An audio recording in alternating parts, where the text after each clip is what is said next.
Halo teman-teman guru dimanapun berada, khususnya di Kabupaten Kepulauan Siau Taulanan Biaro.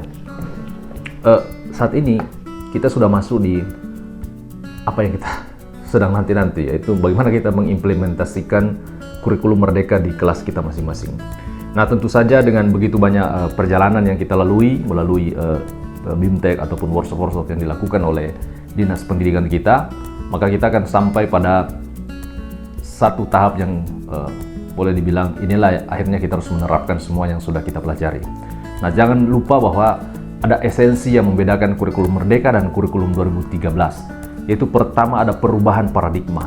Jadi ketika kita memulai untuk mengajar di kelas, maka ubahlah terlebih dahulu paradigma kita. Jangan kemudian paradigma kita ketika masuk ke kelas didahului dengan nilai angka-angka kenaikan kelas, kelulusan yang membuat kita takut untuk berkreasi dalam kelas. Maka paradigma itu yang diubah, seperti kata-kata Ki Hajar Dewantara, kalau kita mengibaratkan anak-anak seperti padi, maka rawatlah dia seperti padi. Biarkan mereka tumbuh sesuai dengan kodratnya masing-masing. Yang berikutnya adalah, tentu saja memang perubahan kurikulum akan disertai dengan perubahan administrasi. Tetapi dia harus didahului dengan perubahan paradigma, seperti yang saya sebutkan tadi.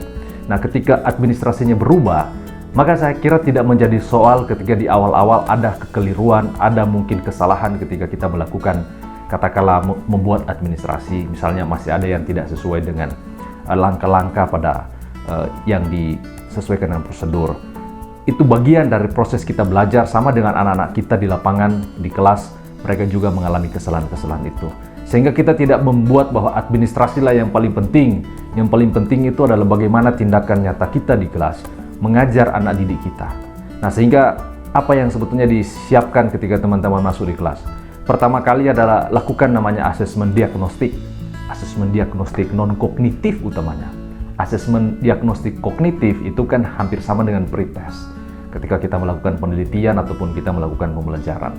Nah, asesmen diagnostik non-kognitif itu perlu dilakukan oleh guru agar supaya dia tahu keadaan siswanya ini seperti apa. Siswanya belajar di rumah seperti apa. Keadaan orang tuanya siswa seperti apa, selama ini apa yang dia lakukan, sehingga kita tahu cara mendekati mereka dan kita tidak mudah mengeluh, kita tidak mudah marah ketika mendapati memang ada siswa yang cepat dan ada juga siswa yang lambat. Yang berikutnya adalah maka rancanglah kegiatannya, lihat apa yang disediakan oleh pemerintah dalam bentuk capaian pembelajaran yang kemudian kita turunkan sendiri ke dalam tujuan pembelajaran dan kemudian kita merumuskannya dalam bentuk ATP atau alur tujuan pembelajaran. Dan kemudian kita masukkan langkah-langkah pembelajaran kita. Nah, itu yang kemudian ada di dalam modul. Sehingga yang berubah kan salah satunya adalah RPP itu berubah menjadi modul ajar. Sebetulnya juga tidak masalah ketika teman-teman masih bingung bagaimana menyusun modul ajar secara lengkap. Silakan menggunakan platform Merdeka Mengajar, ada contoh-contohnya di sana. Jadi kalau saya boleh sederhanakan, untuk susun modul ajar itu, sediakan RPP-nya, sediakan capaian dan tujuan pembelajarannya, dan silakan coba-coba menyusun alur tujuan pembelajarannya dan sediakan bahan ajar, dan dalamnya ada soal, kemudian ada penilaian. Jadi kira-kira modul ajar itu kan kumpulan dari perangkat-perangkat yang selama ini sebetulnya sudah kita buat. Hanya kita mengemasnya menjadi satu kesatuan yang namanya modul ajar. Dan yang juga sering ditanyakan bagaimana Protaprosem. Protaprosem itu kan program yang sebetulnya bawaan, karena dia harus menyusun per tahunnya apa, per semesternya apa. Jadi itu kan administrasi yang sifatnya bawaan untuk supaya kita lebih mudah melihat target kita dalam setiap tahun dan setiap semester. Yang berikutnya adalah rapor. Contoh rapor juga sudah ada disebarkan di media sosial ataupun di internet berdasarkan Permendikbud tentang standar penilaian. Saya masih tidak begitu menghafal urutan permennya karena kalau K13 20, 21, 22, 23. Kalau ini 5, 7, 16, jadi tidak berurutan seperti kurikulum 2013. Dan ingat juga bahwa esensi daripada kurikulum merdeka itu bukan menghabiskan materi, tetapi pada pencapaian kompetensi. Jadi bukan anak tahu apa atau anak mengerti apa, tetapi dia bisa apa. Jadi seperti contoh-contoh yang sudah sering disampaikan, bukan anak tahu pantun itu adalah, puisi adalah, surat adalah, tetapi mereka bisa membuat pantun dan bisa membuat puisi. Dan tentu saja untuk sampai ke situ dia memerlukan tahapan-tahapan. Nah, kemudian yang paling terakhir adalah tentu saja yang tadi disinggung adalah soal penilaian.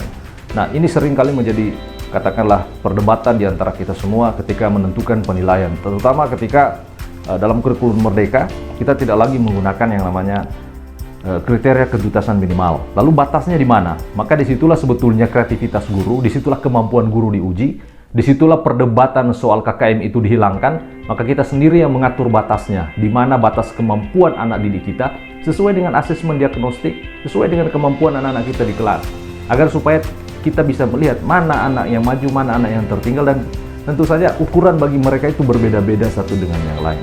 Artinya kita bisa melihat di situ bahwa pemerintah memberikan keluasan bagi guru untuk bisa mengembangkan potensi anak didiknya di dalam kelas masing-masing.